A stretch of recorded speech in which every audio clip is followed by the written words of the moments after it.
effects of eating too much lettuce is soporific. I have never felt this sleepy after eating lettuces, but then I am not a rabbit. They certainly had a very soporific effect upon the Flopsy Bunnies. When Benjamin Bunny grew up, he married his cousin Flopsy. They had a large family, and they were very improvident and cheerful. I do not remember the separate names of their children. They were generally called Flopsy Bunnies. As there was not always quite enough to eat, Benjamin used to borrow cabbages from Flopsy's brother, Peter Rabbit, who kept a nursery garden. Sometimes Peter Rabbit had no cabbages to spare. When this happened, the Flopsy Bunnies went across the field to a rubbish heap in the ditch outside Mr. McGregor's garden. Mr. McGregor's rubbish heap was a mixture. There were jam pots and paper bags and mountains of chopped grass from the mowing machine, which always tasted oily, and some rotten vegetable marrows and an old boot or two. One day, oh joy,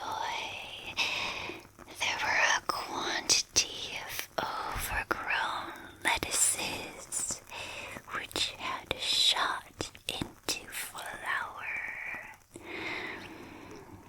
The Flopsy Bunnies simply stuffed lettuces by degrees when, after another, they were overcome by slumber and lay down in the mown grass. Benjamin was not so overcome as his children. Before going to sleep, he was sufficiently wide awake to put a paper bag over his head to keep off the flies. The little Flopsy Bunnies slept delightfully in the warm sun.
under the shower of grass. They did not awake because the lettuces had been so soporific. They dreamt that their mother Flopsy was tucking them up in a hay bed. Mr. McGregor looked down after emptying the sack. He saw some funny little brown tips of ears sticking up through the lawn mowings. He stared at them for a long time. Presently, a fly settled on one of them, and it moved. Mr. McGregor climbed down onto the rubbish heap. 1, 2, 3, 4, 5, 6 little rabbits, said he as he dropped them into his sack. The Flopsy Bunnies dreamt that their mother was turning them over in bed. They stirred a little in their sleep, but still they did not wake up. Mr. McGregor tied up the sack and left it on the wall. He went to put away the mowing machine. When he was gone, Mrs. Flopsy Bunny, who had remained at home, came across the field. She looked suspiciously at the sack and wondered where everybody was. Then the mouse came out of her jam pot, and Benjamin took the paper bag off his head, and they told the doleful tale. Benjamin and Flopsy were in despair. They could not undo the string. But Mrs. Tittlemouse was a resourceful person. She nibbled a hole in the bottom corner of the sack. The little rabbits were pulled out and pitched to wake them. Their parents stuffed the empty sack with 3 vegetable marrows, an old blacking brush, and 2 decayed turnips. Then they all hid under a bush and watched for Mr. McGregor. Mr. McGregor came back and picked up the sack and carried it off. He carried it hanging down as if it were rather heavy. The Flopsy Bunnies followed at a safe distance.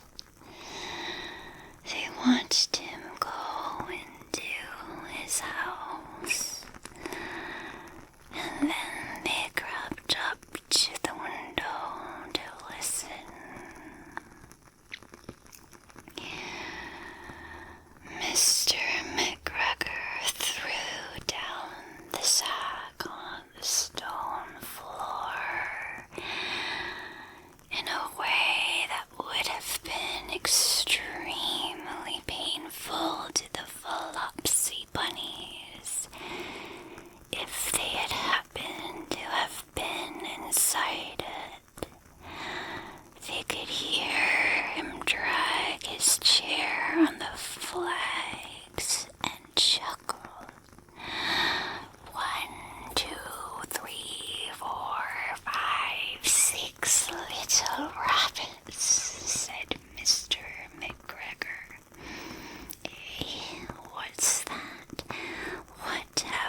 5, 6 little fat rabbits, repeated Mr. McGregor, counting on his fingers. 1, 2, 3.